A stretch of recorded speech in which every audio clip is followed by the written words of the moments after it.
Okay, good morning, everyone. It is 8:30, so we're going to go ahead and get started with our webinar. Thank you all for joining us. My name is Della Schmidt. I am President and CEO of the Greater Burlington Partnership. These are unsettling times, to say the least. And I want you to know that the entire staff of the Greater Burlington Partnership is here to help you. We do not want you to go through this season alone, so please feel free to reach out to our team and let us be of help and service to you. At the end of this morning's phone call, you are going to receive a short survey. Please take a moment to fill it out, as it will help us continue to help you in the weeks ahead. So our legislators at both the state and the federal level have been and continue to be hard at work to create tools and resources to help our businesses. So our goal here today is to help you take advantage of these resources. We've assembled a panel of local experts to help us begin to understand the COVID-19 tools for businesses. Just a housekeeping note, we'll be taking questions after all three presentations are complete, and you can use the text box to submit questions. We have two team members, Jeremy Hess and Chelsea LaRude, who will be moderating the Q&A portion on the second half of this call. On the call this morning is West Burlington Chamber of Commerce Board Chairman Wood Startsum. Wood is president of U.S. Bank in Greater Burlington. His banking career started in 1976 to present, as well as small business ownership from 1996 to 2006. His primary banking experience includes all varieties of business loans and business development. So Wood, thank you for being with us this morning. Also on the panel this morning is Chris Wallace. Chris is a partner with the law firm of Anderson, Roberts, Porth, Wallace, and Stewart, LLP. Since moving back to Eastern Iowa to join the firm in December of 2003, Chris's practice has focused on business, tax, estate planning, and real estate law. So Chris, thank you for joining us this morning. Rounding out our panel is Janine Clover, who has been with the Small Business Development Center for 19 years. Prior to that, she worked in the private sector in accounting. She currently owns two small businesses, property management and accounting tax preparation. The Small Business Development Center is a resource partner of the SBA with over 1,000 centers across the U.S. SBDCs do offer free business consulting, and I know Janine's office has already been very, very busy responding to all of the questions business folks have regarding the COVID resource tools. So we'll be hearing from Janine to wrap us up. So we're going to begin this morning with Wood Startsum. Wood, if you would start us out, please. Absolutely. Thanks, Della. And before I start with my short presentation, I just want to thank the Greater Burlington Partnership staff, especially Rachel McKay, and of course Della and the rest of the staff, Jeremy, Dustin, etc. All important part of putting this project together. I'm sure it's just going to be the first of many to come. We've talked about using technology going forward, even after we get through this this situation that we're currently in. So thanks very much to the team for putting this together. My role today is just to talk a little bit about from the small business. I've had two hats, banking and small business, so I can empathize with what our local businesses are going through. I also see it from the financial institution side, as we see a lot of clients and friends that are going through some tough times. My first and foremost point would be to contact your bank or financial institution. Get your financial team together, which would also should include an attorney, accountant, and possibly an investment advisor. There's a lot of things going on with the CARES Act. It's been signed. We're still in the process of developing the actual guidelines. So our organization is looking at progress from Washington, D.C. and the variety of agencies, primarily SBA, and how they're going to handle this going forward. So it's a day-to-day wait and see, but we want to get ahead of it, and that's the reason we're getting together today. The other thing I wanted to make sure that we clarify a little bit is about the acronyms that are being thrown into the conversations. There's a lot of things to try to digest, and as a small business owner, we have a lot of issues that we try to manage on a day-to-day basis anyway, besides having things like this thrown at us, trying to devote the time necessary to take advantages of those things that can help us through this ebb in our business environment. The first is what they are referring to as PPP. That acronym stands for Payment Protection Program. I'll go into a little bit more detail on that. I think that might affect quite a few of our small business and self-employed companies here in our market. The second one, which would also be a conduit that I may affect the rest, or if not all, of our small businesses, called the EIDL, and that stands for Economic Injury Disaster Loans. So that's going to be another avenue that will offer some assistance to our small businesses. That can be in the form of grant and or loan. And then the third one that they're talking about in this act is the Small Business Debt Relief Program. So that would be basically those individuals that are currently in SBA environment now. So that would be a relationship that is currently existing or in the process of opening. And that situation would be resolved between the client, the lender, and SBA. So that relationship either is in place or will be in place shortly, kind of a pipeline arrangement. So those are the three primary small business and banking initiatives that are coming out through this particular act.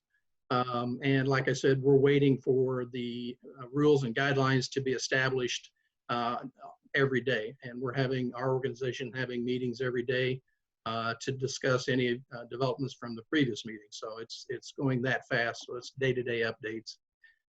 The PPP, or the Payment Protection Program, is available to businesses that's been in operation since February of this year. So February 15th, businesses have to be in operation. So anything older than that automatically qualifies up to February the 15th. After that, there's other alternatives, and that might be the Economic Injury Disaster Loan or Grant Program. The individuals and sole proprietors are also eligible for this particular program.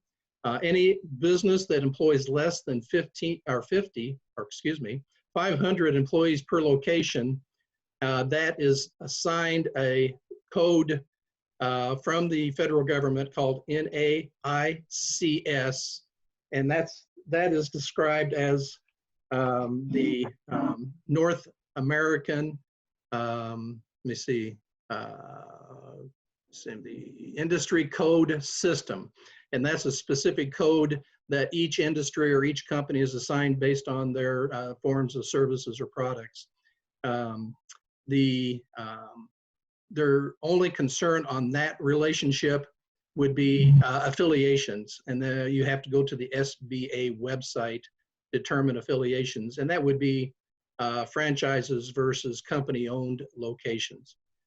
Would be the primary qualification on that one. Nonprofits are eligible under the PPP with fewer than 500 employees. There are limited as 501c3 and 501c19 in the PPP.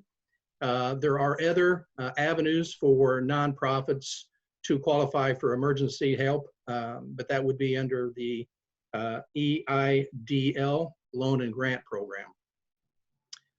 Use of the proceeds under the PPP would be payroll, costs related to continuation of group health benefits, employee salaries, commissions, or similar compensations, rent, which also includes rent under lease agreement, utilities, interest on any other debt obligations that are incurred before covered period. So it basically allows the business a variety of avenues to use the resources of this particular vehicle. Loan term interest rates and fees. Any amount not forgiven, the remaining balance of the loan is amortized over 10 years. The maximum interest rate is 4%. There's no loan fees and 0 prepayment expenses. The forgiven amount is equal to the sum of the following payroll costs incurred during the covered 8-week period compared to the previous year or time period. So they're going to look at the next 8 weeks of payroll expenses, and then they're going to look back at last year's same period, and then basically that would be the amount covered. If it exceeds the amount covered, then that would be possibly a loan that could be amortized over the next 10 years. To get forgiveness, you must apply through your lender. So if you are in a position that you're working with a local financial institution or any financial institution, then you would apply to them and go through the forgiveness process. And like I mentioned before, any loan portion that's not forgiven will be a 10-year, 4%, 0 fees, 0 prepayment expenses. Only one PPP per taxpayer identification number, so you can only apply one time as a small business. SBA 7A lenders are eligible lenders. So if the financial institution that you're working with is already an approved SBA 7A, they can work with you on the PPP program. They're talking right now, Congress is talking about expanding that qualification to a lot more lenders and shortening the approval process so that a lender can be approved and open the door up for more clients and easier access. Borrowers may apply for the PPP loan and other SBA financial assistance, including the EIDL 7A loans, 504 loans, and micro loans. However, you cannot overlap the use of the PPP proceeds for the same purpose. So you can get the payment protection plan and still qualify for other plans. You just cannot use the proceeds as an overlap. So an example would be if you use the payment protection plan for March payroll and expenses, and you qualify for the emergency disaster loan, you cannot use the emergency disaster loan for the March payroll expenses, but you could use that money for ongoing payroll expenses and business operating expenses. So you cannot overlap in timelines, but you can have more than one program at the same time. So that does not qualify from using more than one way to get through this situation. The economic injury disaster loan and injury grants are eligible to small businesses. The SBA website will define what a small business is. It talks about the amount that can be borrowed over the timeline. Still qualifies for 500 employees or less. Sole proprietors with or without employees are qualified. Independent contractors, cooperatives and employee-owned businesses, and other small businesses and concerns, including agricultural cooperatives that meet the applicable size standard. So if you are more interested in some of the details of what the qualifications are for these programs, you need to go to the SBA website, call your local or contact your local financial institution. We have, like I mentioned before, periodic updates on a regular basis, and trying to stay one step ahead of it so that we can reach out, our customers and non-customers can reach out to their financial institutions or local financial institutions for assistance. But be patient. There's a lot of moving parts coming out of Washington, D.C. States are initiating their own financial assistance programs. So there's just a lot of things going on at this point in time.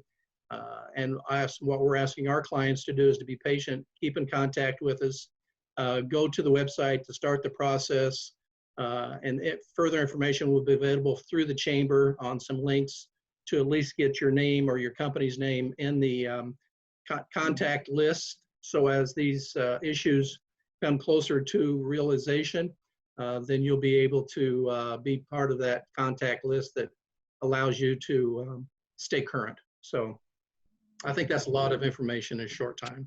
So I'll defer my time to Councilor Wallace. Thank you, Wood. I'm sure that there will be some questions at the end, so if folks just want to jot those to one side, we'll get into those in just a little bit. And again, Wood, thank you for referring folks to the website. We have great resources that have been built at greaterburlington.com, and we will continue to do that. At this time, we want to hear from Attorney Chris Wallace on how the COVID response has changed things from a legal, tax, and HR standpoint. So, Chris.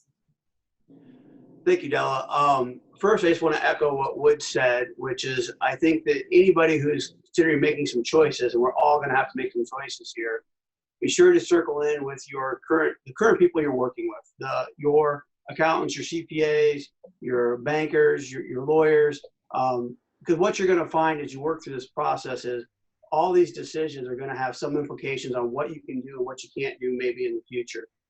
One of the things that has always caused me a concern before in my practice, I sometimes work with clients who have fallen behind on their taxes.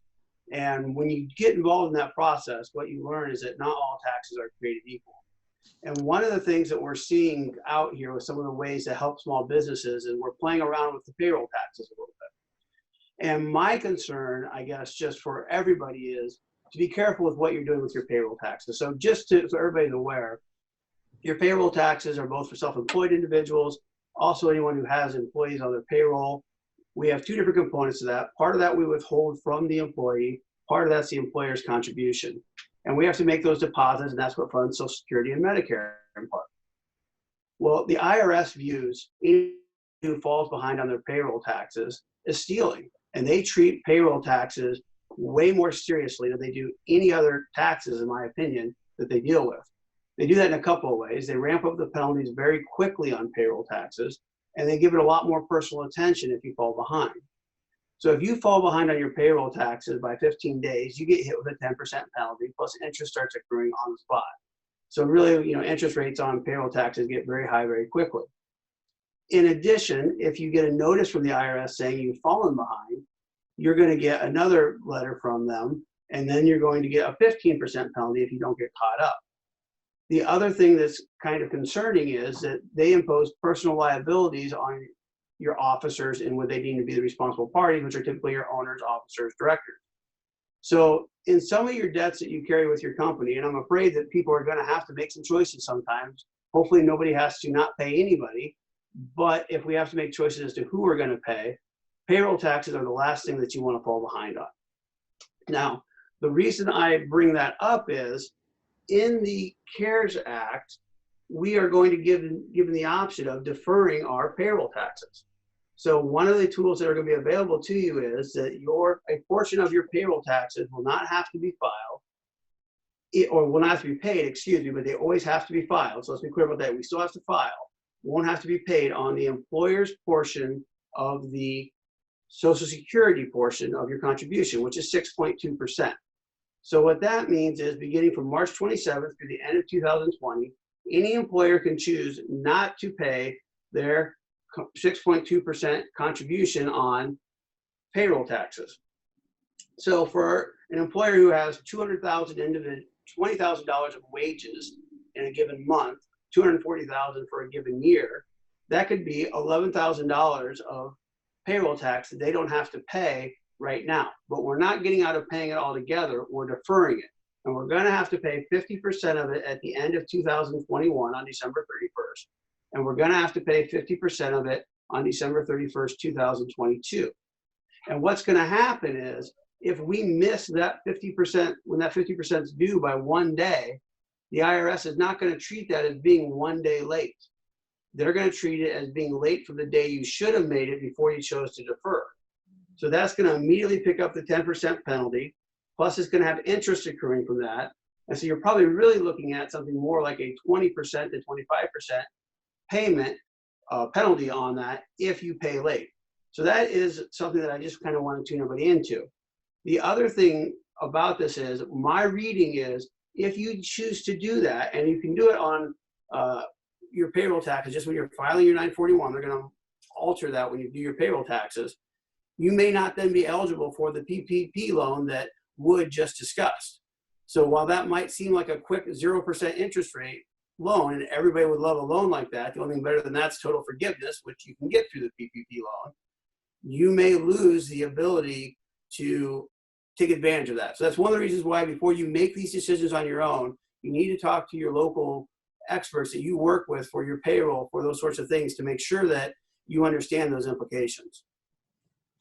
Another thing that I wanted to make sure that everybody was aware of was that everybody who has employees is aware. They probably got somewhere a big poster talking about employee rights, minimum wage, things of that nature. Well, the first of the bills that were passed by Congress about 10 days ago, which in today's world seems like a long time for a bill to be out there for us to look at, comes into effect today. And there is a new poster that you have to have posted for your employees to see. And this is their employee rights under the new expanded paid sick leave and expanded family and medical leave. So if you're not familiar with that website, I do know that there's a link to it on the Greater Burlington Partnership website that you can find. It's also on the Department of Labor website. And what it's going to do is it's going to update employees on what the current law is, but employers also need to be aware of this. So if you have less than 500 employees, you are covered by this, whether you think you should be or not. And what it says is that if your employees can't come to work because of COVID-related issues, and there's different categories for that, they are entitled to up to 80 hours of paid sick leave. Now, there's basically two different classifications that we have for this. If you are unable to come to work as an employee because you've been quarantined or your business has been quarantined, or if you have been diagnosed by your doctor and been placed into self-quarantine, but the area has it and your business is still open, or if you reasonably believe you have the symptoms and you are seeking a medical diagnosis by your doctor, under those scenarios, as the employer, we are required to pay full pay for 80 hours, up to $511 a day per employee. So if you do the math on that, I mean, that's like somebody making $64 an hour. So most people are going to qualify for that, for that full pay. There is an exception to this. If your employees can work from home, if they can do telework, then they're required to do that. And they won't qualify under that scenario. But of course, not all employees can work from home. Not everybody has those capabilities. The second classification that we have, and all this is laid out on the chart that you're going to have to post up, is for people who are taking care of somebody else. And that could be either other family members who have been sick or childcare issues. And under that scenario, we have to pay as employers 2/3 of their pay, again, for the 80 hours. And that is up to $200 a day. So that one's a little bit different. But again, if you do the math on that, that's about $37.50 an hour employee to hit the cap. So for most people, it's going to be just 2/3 of their pay. Now, there is an exception on the child care one for any employer that has 50 or less employees. And on that exception, if it's going to cause an undue hardship, and exactly what an undue hardship is of course not necessarily defined yet, and we won't know until there's cases on it, which is a little bit late, you may not have to pay the 2/3 if you can show that. The other thing to keep in mind is you are no longer able or allowed to say you have to first use up your sick pay or your vacation or anything else. They'll be qualifying for this right away, and this became effective as of today. Now, the good news on this is that they're trying to make this a little bit cash flow neutral, and this ties back to my payroll taxes again. If you are someone who has to make these sorts of payments, you are then entitled to take a credit for the amount that you have paid on your payroll taxes. Whether that's going to make you completely whole or not, it's going to depend on how many employees were affected and how much payroll tax you have to pay. you're going to have a couple of options. There's a new form out, a form 7200, that can be filed. So either you'll take the credit on your, typically when you file your taxes, you'll certify what those are on your tax return. You'll take the credit, and then you can continue to carry that credit forward for a few months as you continue to make your payroll taxes. Or if you want the money sooner, you can file a new Form 7200, and you're going to actually have to fax that into the IRS so they can get their hands on it quicker. And they're saying they will pay you the credit out in money approximately 2 to 3 weeks. Now, whether that really happens that quick, nobody knows. But those are two kind of employment-related issues, compliance issues that I wanted to touch on. Again, I want to reiterate, we're all learning this stuff as we go along. In fact, the Form 7200 came out yesterday. I was reviewing it before about 25 minutes ago. It looks like a pretty simple form, but I could be wrong on that. We're all learning and reading on this. Contact your folks, let them know what your concerns are, but then have some patience with them because they're going to be learning these laws too. And then that's it for me, Della. If anybody has any questions, I'll be happy to answer them at the end. Okay, thank you very, very much, Chris. And that was very good and valuable information. And as you say, things are changing very quickly. And so I'm sure for many that was new information.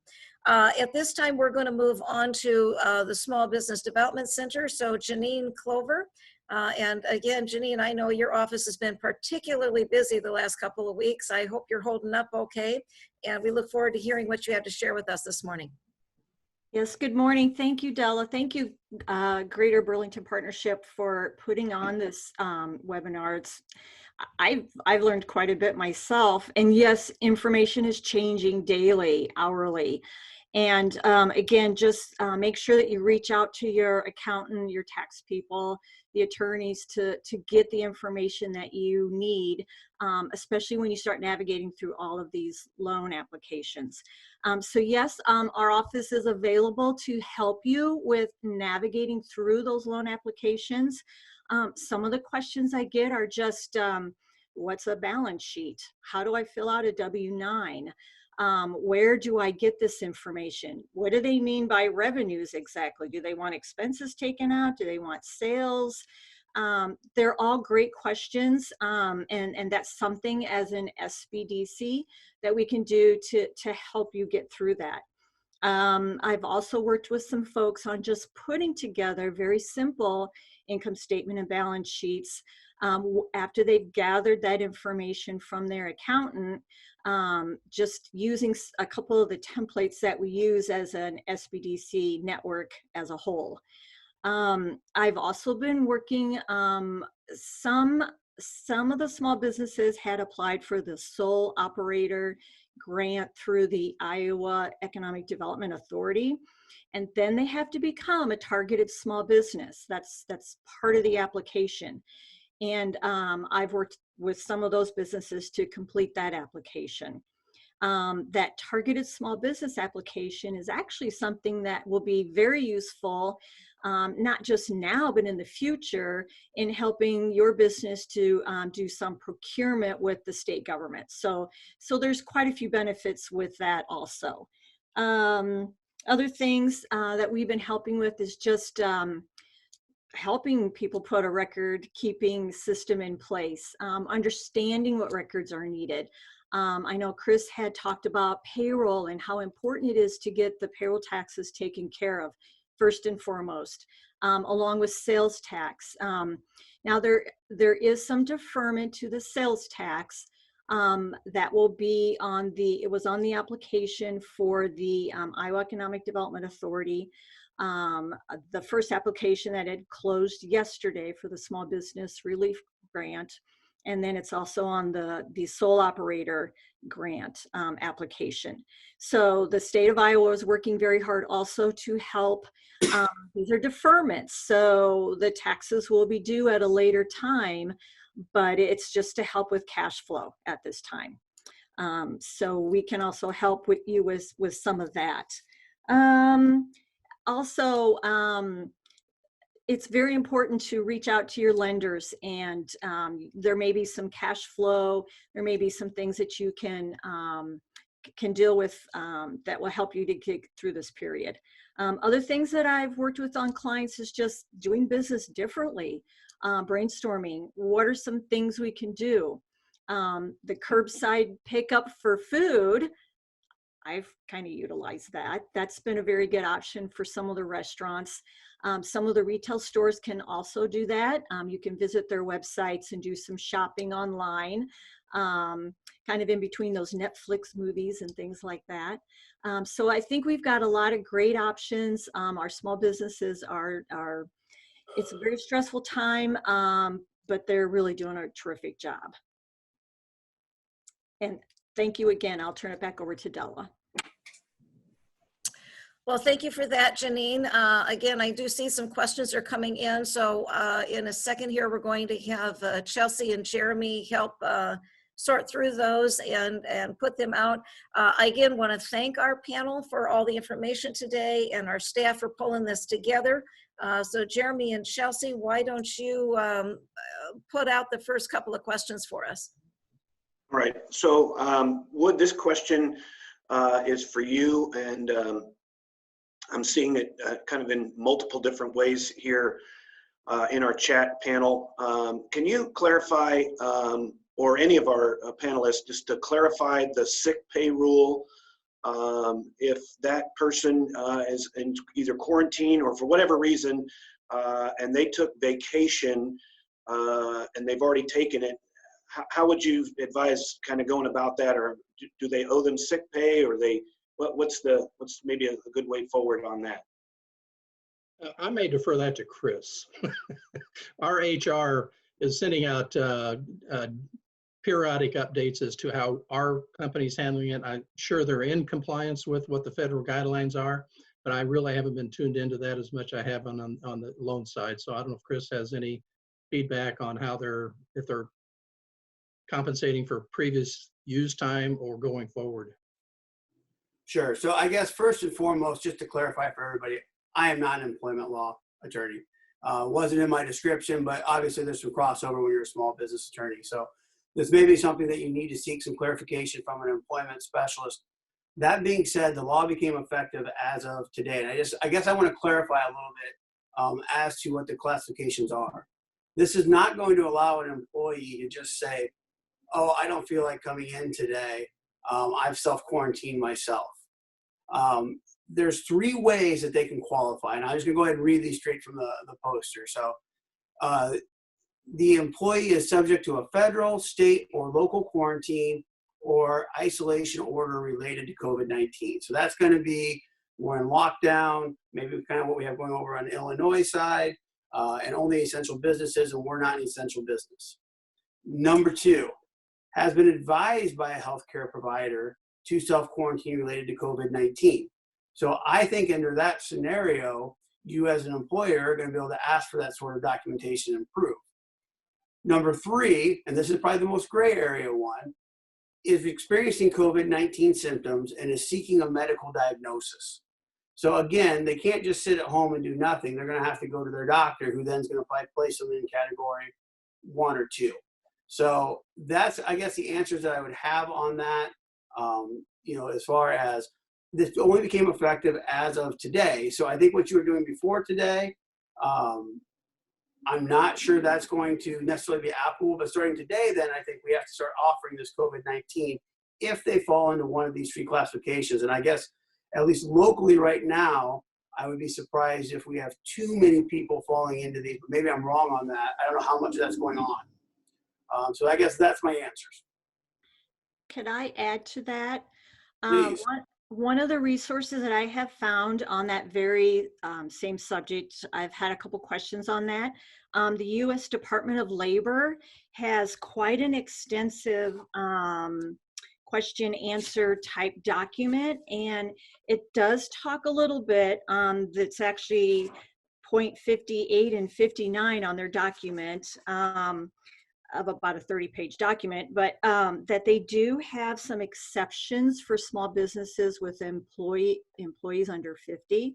And there's 3 exceptions on there. So I think that the, I think that it's noticed that it could be a hardship to very small businesses. So I would encourage you to go to the U.S. Department of Labor website. You'll be able to download that document and look through it.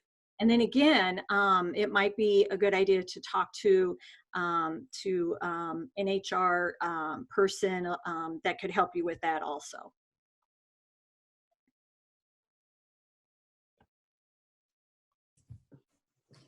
Okay, Wood, I'm going to kind of wrap a couple of questions into one for you here. Are there deadlines for the PPP or the EIDL? And one of the questions was, do you also know if is there a list of local lenders that are participating in those programs? Yeah, the PPP has a June 30th, 2020 application window. So they have basically 3 months, April, May, and June, to get into the preferred or the payment protection, payroll protection. I'm looking at the guidelines for the emergency disaster. On the third one regarding existing SBA clients, that would be a contact they need to make immediately with their lender. I don't think there's probably any deadline since they're already engaged with SBA. So from that standpoint, if you're an SBA client, contact your local lender, or the lender that you worked with as the facilitator. That can be done immediately. There's still some guidelines that SBA is working out, but it's a little bit different avenue, so to speak. I'm not sure what the deadline is on the emergency grant, but I know that the payment protection is June 30th. I think the emergency is through the end of the year, but I can confirm that and we can put that on our website. But I think the emergency grant loan process is through the end of 2020. So that would be the three programs that I'm familiar with. There was another question, I think, I don't know if you're part of you're wrapping up, Chelsea, is who's our SBA qualified lenders? If you have, obviously, if you have an SBA loan, that's who you contact. If you want to go to the website or call your lender, ask if they are part of that pre-approved process. I think there's a couple in town that are already SBA 7A approved lenders. So depending on who your current financial institution is, check with them first, and then go to the website, and SBA will put out the approved lender list on their website.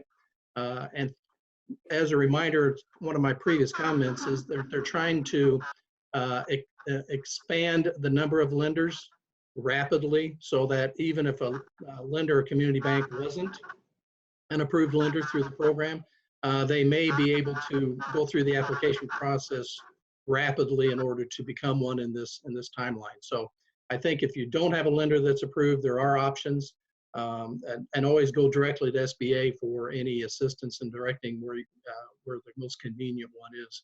I think the nearest hub is in, I wrote it down this morning, I think the nearest hub is in Iowa City. So an SBA hub is in Iowa City for this region of the country. I want to add into that, we are going to be adding that information to the COVID resource toolkits on our website. So folks continue to check back there as far as links to the SBA, as well as lists, as we can identify them, of local lenders who participate. So please check back to the Greater Burlington website for that. Jeremy, do you have another question for us? Yeah, first one comment to the folks who are posting questions in the side chat bar. We are going to copy that. And so if we don't get to your question, or your question is very narrow to your organization, we're going to copy those down and we'll reply to you. Either we'll consult the experts first and then get to you, or put you in touch directly with them. So Wood, you're up again. Have a slurp of coffee and then and go after this. A lot of questions about the payroll protection plan, and specifically, as clear as you can anyway, talk about what portion of those things become forgivable, and how you know, what goes into that? Can that be mortgage? Could that be their health insurance? Could it be just if you can kind of speak to that a little bit? Sure.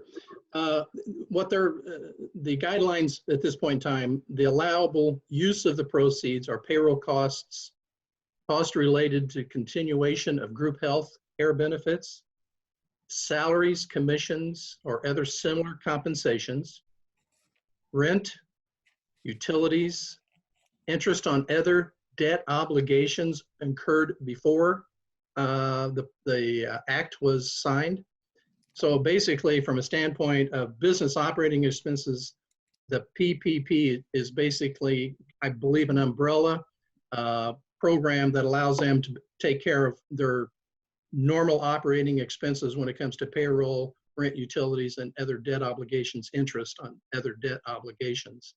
Now, the formula that they've outlined to this point in time is what you apply for and get is potentially a forgivable grant. It depends on the formula that they're going to, the timeline that they're going to use to compare the application and the approved amount to a year ago's timeline. So what they're going to say is if this timeline to continue this, to continue your business operations and maintain employment, the underlying key to this particular program is this is to maintain employment. So if you're not going to qualify, or it's going to diminish your grant or loan if you go through any layoffs. So this is a process to maintain employment. But the forgivable portion will be equal to a similar timeline 1 year ago. So if you needed $50,000 for the 2 months period, and you can prove that last year it was basically the same amount or more, that portion would be forgivable. If you need $75,000 this year, based on the formula, $25,000 may be not forgivable and put into a loan. And I mentioned earlier, the loan is a 10-year, 4% maximum rate, no fees and no prepayment fees. So if there is an unforgivable portion, it's going to be based on year-over-year comparisons in the timeline that you're asking for assistance. Also, the economic injury disaster grant or loan can be applied for at the same time, but the use of the PPP proceeds cannot be overlapping that particular grant process. So like I mentioned, if you're going to use the payroll protection plan for March, you can still apply for the economic injury disaster loan. You just can't use any of those proceeds for March payroll and those other operating expenses that I mentioned. So you can apply for more than one, you just can't overlap the use of the proceeds.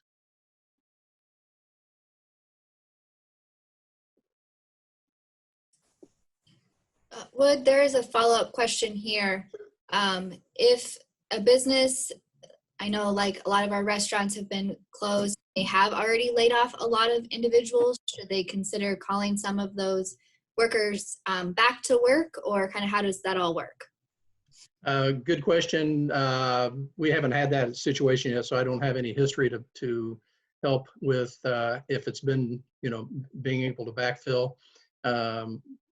Probably the best thing to do would be contact your local lender, see if they can get somebody on the line, or contact SBA.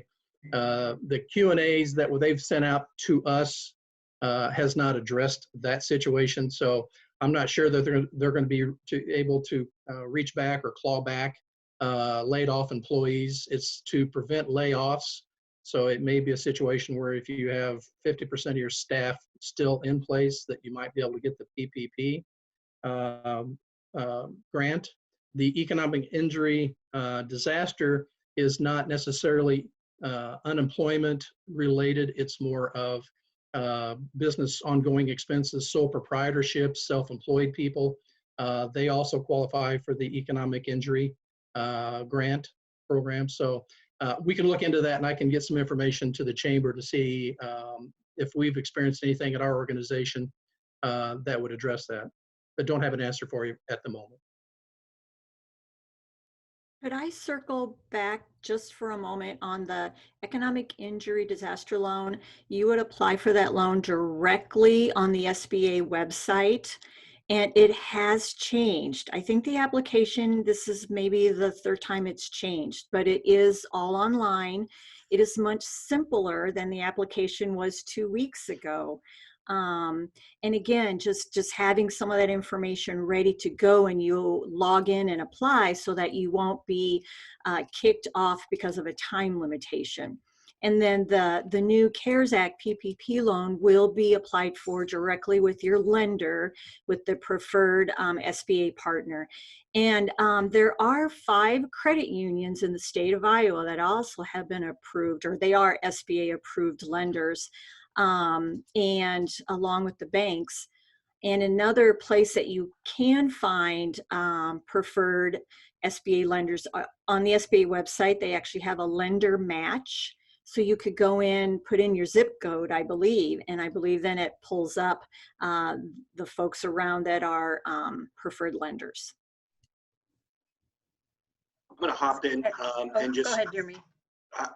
just share with you. So yesterday we made some quick calls, and there's always a risk that I'm going to leave somebody out, and I'm not doing that intentionally. But so the banks that have indicated that they are participating in the SBA lending is Great Western Bank, Midwest One Bank, Farmers Savings Bank, Pilot Grove Savings Bank, F&M Bank and Trust, Connection Bank, and of course Two Rivers is also there, and US Bank as well. So bottom line, be safe, pick up your phone, call your lender, and ask them about that. So I'm sorry I stepped on somebody here a second ago. I'll mute myself.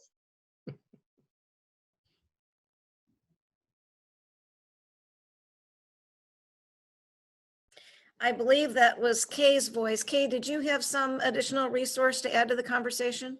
No, I was just going to read the list of banks. Thanks. Well, I like it. We're on top of it, and everybody's grabbing access to that information. So thanks to both of you. Chelsea or Jeremy, is there another question that you see that you want to put out to our panel? I'll throw one out there that, let me scroll back here and find it. Basically, the premise was that somebody had an employee. So Chris, this is probably for you, but anybody jump in. They had an employee who, while not at their place of work or whatever, but they traveled, they went somewhere. And so when they come back, you know, they had to quarantine. And so they had to lay them off or that. So just kind of, maybe it's another way to just recover that whole scenario as to what the employer's obligations are and so forth. Oh yeah, so again, first and foremost, I am not an employment law specialist, and some of this stuff I think you are going to have to talk to somebody who specializes in employment law.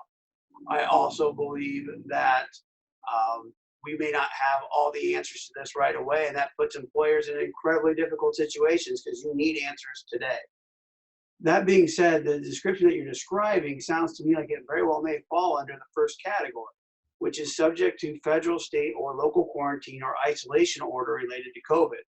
So I think as the employer, if you said not to come back in, and I think rightfully so, I suspect that could fall under the local quarantine or isolation order. And if that's the case, then starting today, we would owe this pay. But again, can I tell you that's 100% certain accurate? I cannot. That's just my reading of this. And again, this bill was passed 10 days ago, and the employment law experts hopefully can give you a little bit better idea on that. I just want to make sure everybody's aware it's out there. Thank you, Chris. Again, I'll point everybody to, at the conclusion of this call here in a few minutes, you will be receiving a survey where we're asking for feedback, and I have written down already that our next webinar, we need to make sure that we have some HR and employment law experts on to help handle these questions and probably new ones that will be coming. So look forward to that. We'll see how quickly we can arrange something like that and complete that survey so we can understand what other areas we can be of help. Chelsea, do we have another question? Yeah, just a couple questions asking for clarification. Are these programs available to provider businesses? Chelsea, I didn't hear it kind of cut out. Oh, sorry about that. Are these programs available to sole proprietor businesses, so self-employed businesses? Absolutely. And as small employers, and I'm not stealing your Jeremy's spot, but I did see a question from Susan that wanted to know about small businesses and how do they, if they don't have a financial team, so to speak, what do they do? And I can relate to that. When I was in my own company, I had 4 employees and I didn't have what I considered, people on retainer, but I had attorneys work with me on contract law. I had accountants working with me in my tax preparation. Obviously, I had banking relationships. So I don't know that a small business would have the internal dynamics of all of those functions, but typically over a course of a business life cycle, you're going to have contacts with each of those experts. And in Chris's situation, he's not an expert in HR, but I suspect he has speed dials to people that he knows that can be helpful in situations like this. Obviously, your financial institutions and accountants, if you prepare your own taxes, that would be something that you may want to explore for future clarifications and questions that you might have. So, I understand completely small businesses sometimes feel a little isolated and don't have the advantages of having people on retainer, but I think they also probably over a period of time work with a lot of experts in these areas. So pick up the phone, talk to your bank or financial institution, or talk to your attorney or accountant. And between the 3 of those, they probably can put you in the right direction.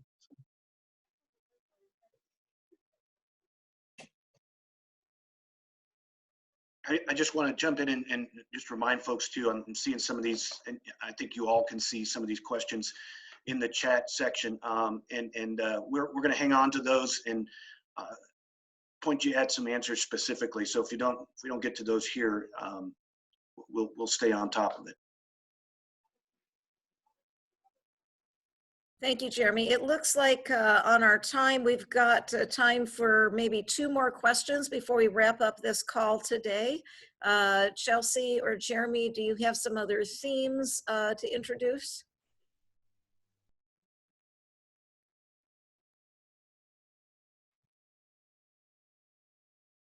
I'm just kind of wading back through and looking for a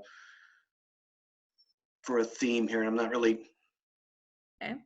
Well, while you're doing that, I again want to remind people, our partnership staff, while we're primarily working remotely, we are here, and we are so blessed in Greater Burlington area that we do have a number of local experts on a variety of topics. Let us help you access those experts. Feel free to give us a call or send us an email. As I said in the beginning of this call, we don't want any business person feeling like they're going through this alone. If you're feeling like you're alone, please reach out and call us and let us help.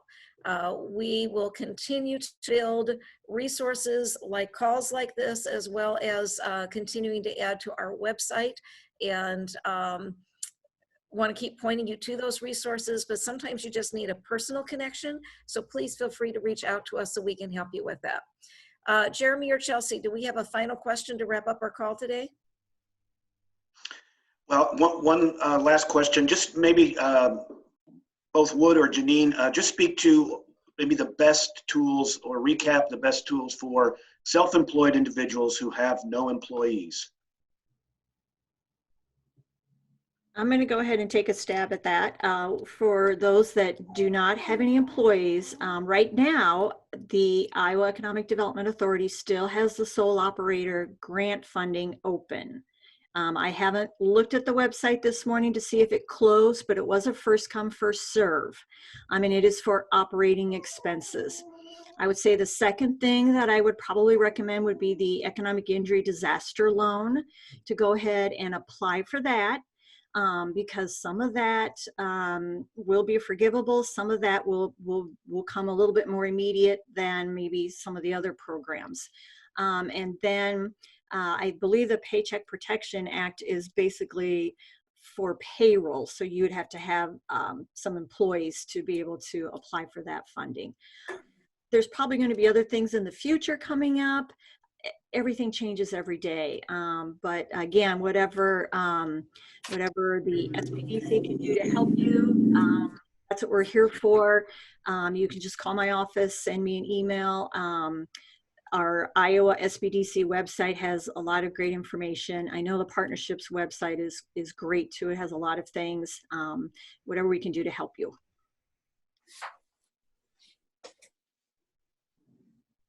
And I would echo that. I guess the small business, self-employed, the emergency, let me see, the acronym is EIDL, Economic Injury Disaster. That would be the first for self-employed proprietorship. Independent contractors also qualify.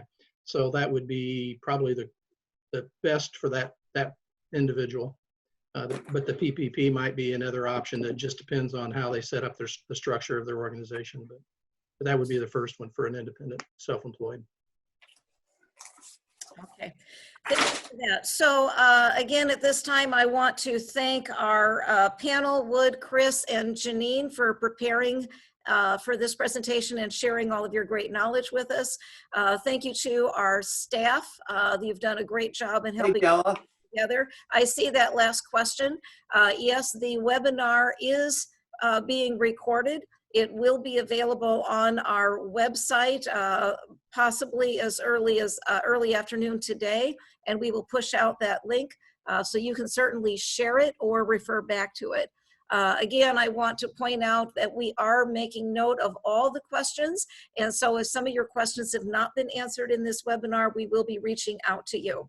And lastly, please continue to keep an eye out for additional information. We will continue to find out who are the experts and what is the latest coming out of our state and federal leadership.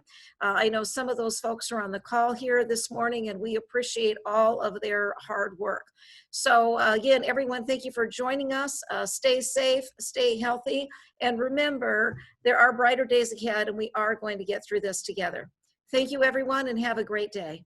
Hey, Della, can I still say something real quick? Oh, yes, you have something to add? Well, I think this points out how everybody's learning about this a little bit. I have seen some literature that suggests that a self-employed person can use their Schedule C to effectively create wages. So if you are that person with Schedule C, PPP, I think it's just something you need to investigate more. I'm not sure I'm right about that, but I just want to throw that out there. Thank you, Chris. I really appreciate that. There's a lot of people with a lot of questions, and it's a lot of information for all of us to digest. So working together, we're going to get through this. Thanks again to everyone, and have a great day.